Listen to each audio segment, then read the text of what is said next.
Sir నమస్తే sir. నమస్తే. Sir చెప్పండి సార్, నిన్న జరిగిన ప్రమాణ స్వీకారాల గురించి ఇప్పుడు మనం చర్చించుకుంటున్నాం, దాని గురించి మాట్లాడండి.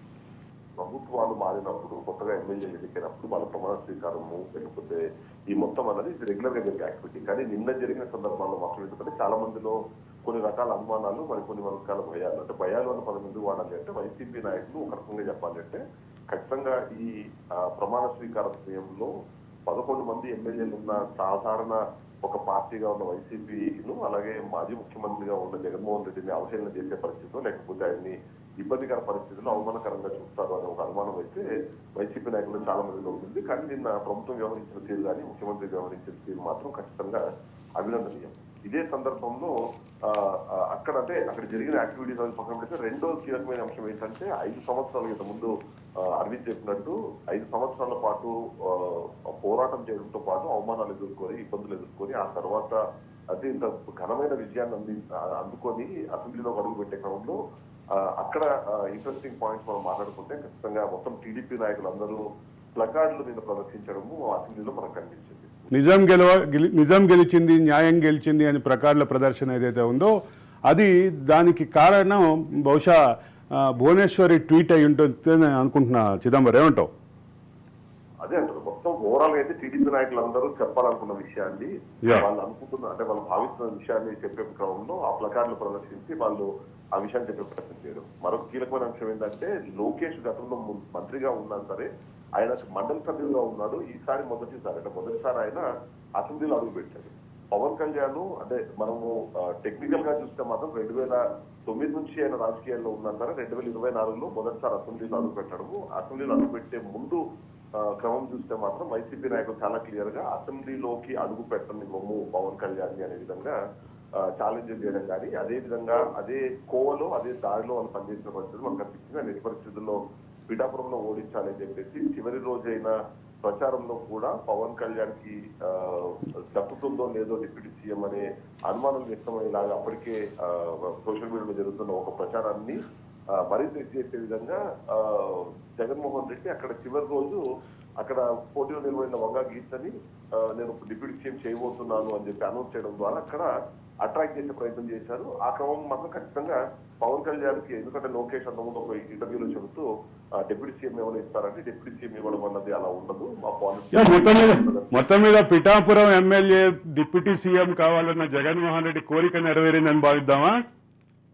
అంతేగా ఇప్పుడు అంటే దీన్ని ఎలా చూడాలంటే ఖచ్చితంగా అంటే 21 సీట్లు తీసుకునే క్రమంలో ఈయన చేసిన త్యాగం ఏదైతే ఉందో ఖచ్చితంగా అంటే పవన్ కళ్యాణ్ చేసిన త్యాగము నిజంగానే కోరుకొని ఉంటే ఇంకొద్దిగా పట్టుబట్టు ఉంటే ఇంకొక 10 సీట్లు ఎక్కువ వచ్చే అవకాశం ఉండేది. కానీ అతను 24 సీట్లకు మొదట పరిమితం చేసి ఆ తర్వాత బీజేపీ పొద్దునకు వచ్చినప్పుడు ఇంకొక 3 సీట్లు తగ్గించుకోమని చెప్పినప్పుడు కూడా అతను చాలా హుందాగా ఆ సీట్లు తగ్గించుకోవడము. కాబట్టి దానికి ఖచ్చితంగా గౌరవం అందాల్సిందే మొదటి నుంచి. అదే సందర్భంలో పిఠాపురం కేంద్రంగా జరిగినటువంటి రాజకీయ ప్రచారాలు, వర్మ వైసీపీలోకి వస్తున్నారన్న ప్రచారం నుంచి మొదలు పెడితే ఇక రకరకాల ప్రయత్నాలు, అసలు వంగా గీత యొక్క ఇంటిగ్రిటీని ప్రశ్నించటం, పవన్ కళ్యాణ్ యొక్క ఇంటిగ్రిటీని ప్రశ్నించటం, వీళ్ళిద్దరి వ్యక్తిత్వ హననానికి సంబంధించినటువంటి విస్తృత చర్చ, ఇవన్నీ మాత్రం ఖచ్చితంగా ఇవన్నీ ఎదుర్కొని వచ్చినటువంటి పవన్ కళ్యాణ్ ఖచ్చితంగా ఆ రకమైనటువంటి వైబ్రేషన్ అయితే కనిపించింది. చిదంబరం అంటే దానికి తోడు మనం చూడాల్సింది ఏంటంటే బీజేపీ పొత్తు ఖచ్చితంగా టీడీపీలోకి రావడానికి ఏదైతే ఇబ్బంది ఉందో గతంలో దానికి సంబంధించి చూస్తే మాత్రం కేవలం పవన్ కళ్యాణ్ తీసుకున్న ఇనిషియేటివ్ వల్లనే ఇదంతా మొత్తం జరిగింది అన్నది ఖచ్చితంగా చెప్పాలి. అది చేసే క్రమంలో కూడా అంటే తను హుందాగా వ్యవహరించడంతో పాటు మొదటి నుంచి వైసీపీ చేస్తున్న ప్రచారమే పవర్ లో పెద్దగా పవన్ కళ్యాణ్ కి పార్ట్ ఉండకపోవచ్చు, తనని పెద్దగా పట్టించుకోకపోవచ్చు, గెలిచిన వెంటనే టీడీపీ వీళ్ళని అంటే తక్కువగా చూస్తుంది అనే విధంగా ప్రచారం చేశారు. కానీ డే 1 నుంచి అంటే ఎన్నికల ఫలితాలు వెలువడినప్పటి నుంచి ఇప్పటి వరకు మనం చూస్తుంటే మాత్రం ఖచ్చితంగా ఇప్పుడు ప్రభుత్వంలో నెంబర్ 2 ఎవరు అంటే నిర్మోహమాటంగా నిరభ్యంతరంగా పవన్ కళ్యాణ్ అని చెప్పొచ్చు, జనసేన నాయకులు అని చెప్పొచ్చు. ఎందుకంటే వాళ్ళకి 3 మంత్రి పదవులు దక్కినా సరే కీలకమైన పదవులు దక్కినాయి. అంతేకాకుండా ఆ ముగ్గురు కూడా చాలా సీనియర్ నాయకులు. నాదెండ్ల మనోహర్ చూస్తే గతంలో స్పీకర్ గా చేశారు. అంతేకాకుండా కాంగ్రెస్ ప్రభుత్వంలో చాలా కీలకమైన నాయకుడుగా ఉన్న మన పరిస్థితి చూస్తున్నాం. అందులో దుర్గేష్ అయితే జనసేన పార్టీలో దేవ నుంచి అంతకాల అవమానాన్ని ఎదుర్కొని ఉన్న వ్యక్తికి, ఆయనకి మంచి పోర్ట్ఫోలియో అందరం. ఈయనకి కీలకంగా మాట్లాడితే మాత్రం ఏంటంటే జనాల్లో ఎక్కువ యాక్సెస్ ఉండే లాంటి ఒక పొజిషన్, అలాంటి పోర్ట్ఫోలియో ఒక దొరకడంతో పాటు డిప్యూటీ సీఎం దొరకడం ఇవన్నీ చూస్తుంటే మాత్రం ఖచ్చితంగా పవన్ అంటే కళ్యాణ్ తను ఏరుకుని కోరుకుని ఎంచుకున్నటువంటి శాఖల విషయంలో పవన్ కళ్యాణ్ ఆల్రెడీ పని మొదలు పెట్టారు. కేంద్ర నిధులను గత ప్రభుత్వం ఎందుకు మళ్లించింది, కేంద్రం గ్రామీణాభివృద్ధికి ఇచ్చినటువంటి నిధుల మళ్లింపును ఎందుకు చేసింది అనే విషయంలో విచారణ ప్రారంభించారు. ఇప్పుడు ఇది ఖచ్చితంగా ఈ గవర్నమెంట్ యొక్క వైబ్రేషన్ మారుస్తోంది. అదే సందర్భంలో గత ప్రభుత్వ హయాంలో జరిగినటువంటి అవకతవకల్ని బయటపెట్టే క్రమంగానే భావించాలనుకుంటా. అంటే అవకతవకల్ని బయటపెట్టే క్రమంలో కూడా హుందాగా వ్యవహరించడం అనేది మనకు కీలకమైన అంశం. ఎందుకంటే ప్రజల్లో ఎప్పుడైనా మనం అబ్జర్వ్ చేస్తే కొత్త ప్రభుత్వం రాగానే పాత ప్రభుత్వం తీసుకున్న నిర్ణయాలని సమీక్షించడం అనేది క్యాజువల్ గా జరుగుతుంది. బట్ అది సమీక్షించే క్రమంలో ఏ పాయింట్స్ వీళ్ళు తీసుకుంటున్నారు కన్సిడరేషన్ అనేది చాలా కీలకం. ఎందుకంటే మన గత ప్రభుత్వం చూసాము, ప్రజావేదిక కూల్చివేత అన్నదాన్ని ప్రజలకు లేకపోతే ప్రజలకు సంబంధించిన వాళ్ళ జీవన విధానానికి పెద్దగా అది కనెక్ట్ అయ్యే విషయం కాదు. కానీ అదే ఈ ప్రభుత్వం వచ్చిన తర్వాత మీరు అన్నట్టుగా పంచాయతీరాజ్ నిధులు కేంద్రం నుంచి వచ్చినప్పుడు వాటిని సిఎస్ఎఫ్ఎంఎస్ కి ఎందుకు వాళ్ళు బదిలీ చేశారన్న విషయం ఒకటైతే, రెండోది నాదెండ్ల మనోహర్ కూడా డే 1 వెళ్ళిపోయి ఏవైతే బ్లాక్ పాయింట్లు ఉన్నాయో అక్కడ దానికి ఉన్న క్వాలిటీ ఏంటి, ఆ క్వాలిటీ ఎందుకు తక్కువ ఉన్నది, మీరు లాస్ట్ టైం ప్రొక్యూర్ చేయాల్సి వచ్చింది, వాటిని వెంటనే మీరు సీజ్ చేయండి, వీటిని ప్రస్తుతాన్ని వాడద్దు అని చెప్పి ఇచ్చిన కొన్ని మాత్రం ప్రజలతో డైరెక్ట్ గా ఎఫెక్ట్ అయ్యేలాంటి అంశాలు. ఇలాంటి అంశాలు వచ్చినప్పుడు ఖచ్చితంగా ప్రజలు దీన్ని కక్ష సాధింపు చర్యలాగానో లేకపోతే రాజకీయంలో భాగంగా దాన్ని చూడరు అన్నదైతే డెఫినెట్లీ చెప్పాలి. అలాంటి రాజకీయం ఇవాళ జనసేన పవన్ కళ్యాణ్ చేస్తున్నదాన్ని మాత్రం ఖచ్చితంగా మనము అభినందించాల్సిన విషయంగానే మనం చూడొచ్చు అరవింద్.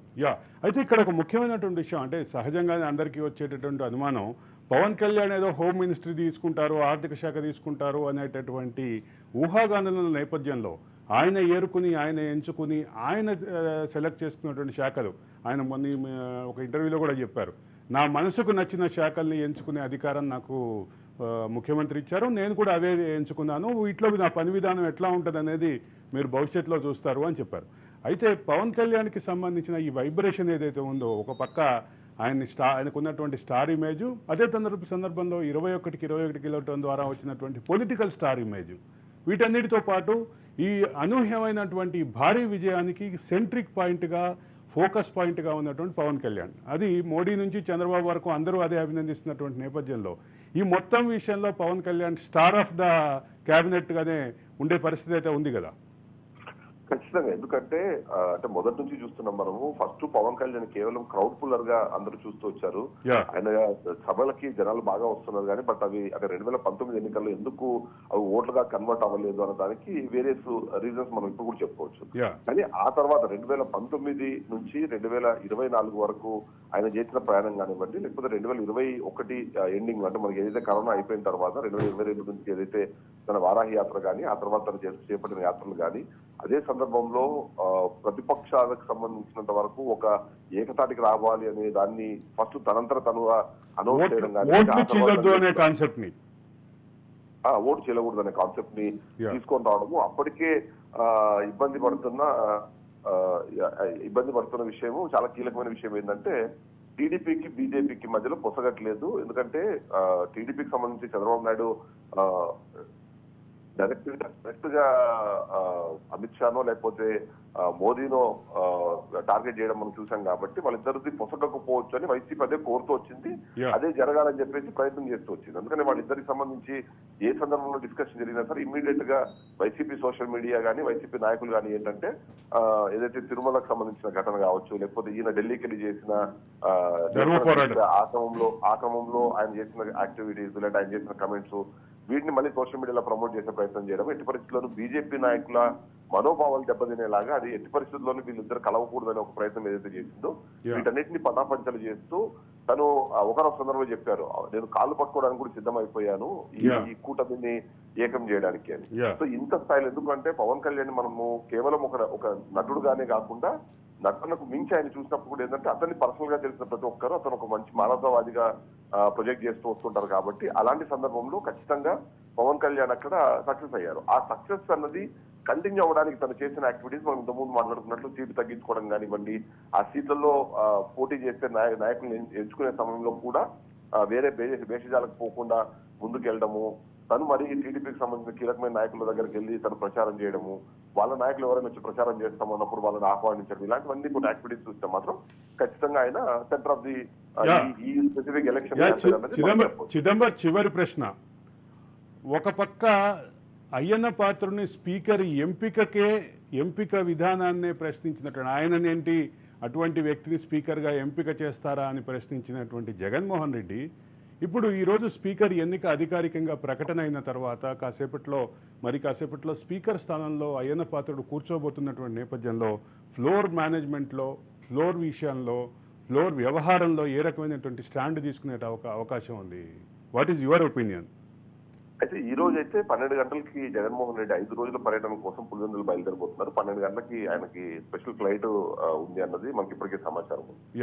ఆ లెక్క ప్రకారం చూస్తే ఖచ్చితంగా అతను 1 అవర్ ముందైనా కనీసం ఇక్కడ నుంచి బయలుదేరాలి. కాబట్టి 9:45కి ఒకవేళ ప్రారంభమైనా సరే ఆయన స్పీకర్ ఎన్నిక సందర్భంలో అసెంబ్లీలో ఉండే అవకాశాలు చాలా తక్కువ అని మనం చెప్పుకోవాల్సి వస్తుంది. అండ్ మోరోవర్ ఏదైతే అయ్యన్న పాత్రకు సంబంధించిన స్పీకర్ గా తను కూర్చోబెట్టే విషయంలో ఏదైతే డిస్కషన్ జరుగుతూ వచ్చిందో డెఫినెట్లీ మనం కొన్ని కన్సిడర్ చేయాల్సిందే. గతంలో ఆయన మీద ఉన్న ఆరోపణలే ఆయన నోరు కంట్రోల్ ఉండదు కొద్దిగా, అంటే యూజువల్ గా తను మాట్లాడే భాష కొద్దిగా అభ్యంతరకరంగా ఉంటుంది అన్నది. ఇవన్నీ కాకుండా రీసెంట్ గా మనం చూస్తే మాత్రం మొన్న మున్సిపల్ అధికారులని మాట్లాడిన భాష కూడా మనం చూసాము. అది ఆ వీడియో మొత్తం వైరల్ అయింది.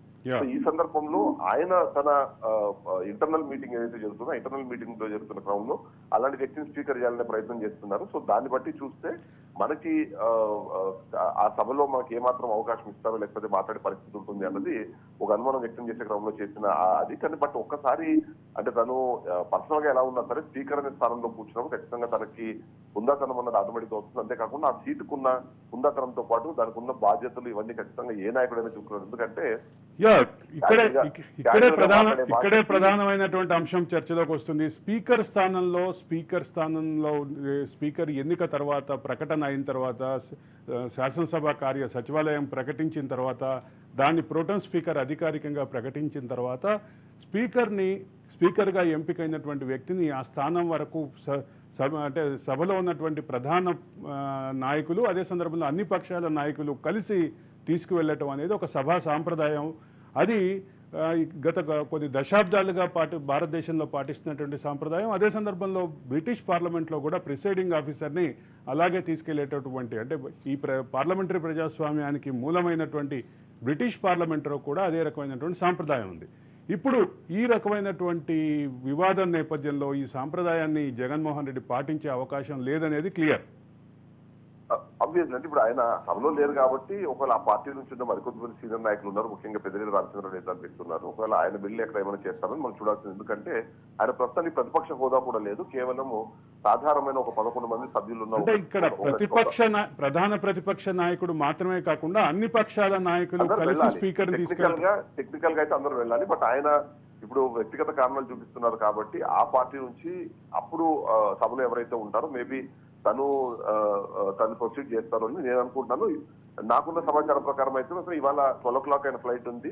సో అసెంబ్లీకి ఆయన హాజరు కాకపోవచ్చు. బట్ వైసీపీ నాయకులు మాట్లాడుతున్న ప్రకారం మాత్రం ఖచ్చితంగా ఏంటంటే అవమానపరుస్తారని తెలిసినా మేము అసెంబ్లీకి వెళ్ళని పరిస్థితి. ఎందుకంటే ఖచ్చితంగా మేము వెళ్లాల్సిందే. వెళ్ళిన తర్వాత వీళ్ళు చేసే ఏవైతే కమెంట్స్ ఉన్నాయో వాటిని తీసుకొని ప్రజల్లోకి వెళ్ళాలి. గతంలో మనం చూస్తున్నాము 2014 నుంచి 19 సందర్భంలో ప్రతిపక్షంలో ఉన్నప్పుడు కూడా జగన్మోహన్ రెడ్డి ఒక రకమైన హ్యూమిలేషన్ ఎదుర్కొన్నాడు.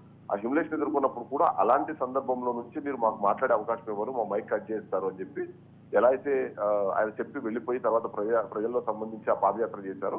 ఇప్పుడు కూడా అలాంటి ఒక యాక్టివిటీకి జరగాలి అన్నది అయితే ఖచ్చితంగా వైసీపీ కోరుకుంటోంది అని నేను అనుకుంటున్నాను. అంతేకాకుండా ఇప్పుడు మీరు అన్నట్టు ఏంటంటే ఆ పార్టీకి సంబంధించిన ఏ నాయకుడు ఉన్నా సరే తీసుకెళ్లి అక్కడ కూర్చోబెడతారని అనుకుంటున్నాను. జగన్మోహన్ రెడ్డి ఆ హుందాతనం ఉందా లేదా అని పక్కన పెడితే ఏంటంటే ఆయన అది అవలంబించే అవకాశమో లేకపోతే అది ఇవాళ పాటించే అవకాశం అయితే చాలా క్లియర్ గా కనిపించట్లేదు. Thank you Chidambar, thank you for joining అస్. మీరు ఆంధ్రప్రదేశ్ రాష్ట్ర పర్యటనలో ఉన్నారు. చిదంబర్కి సంబంధించినటువంటి అప్డేట్ ఏంటంటే ఈరోజు నిన్న జరిగినటువంటి ఈ అసెంబ్లీ ఘటనలన్నిటికీ చిదంబర్ ప్రత్యక్ష సాక్షి. అందుకే పొద్దున్నే డిస్టర్బ్ చేశాం Chidambar. Thank you for joining us.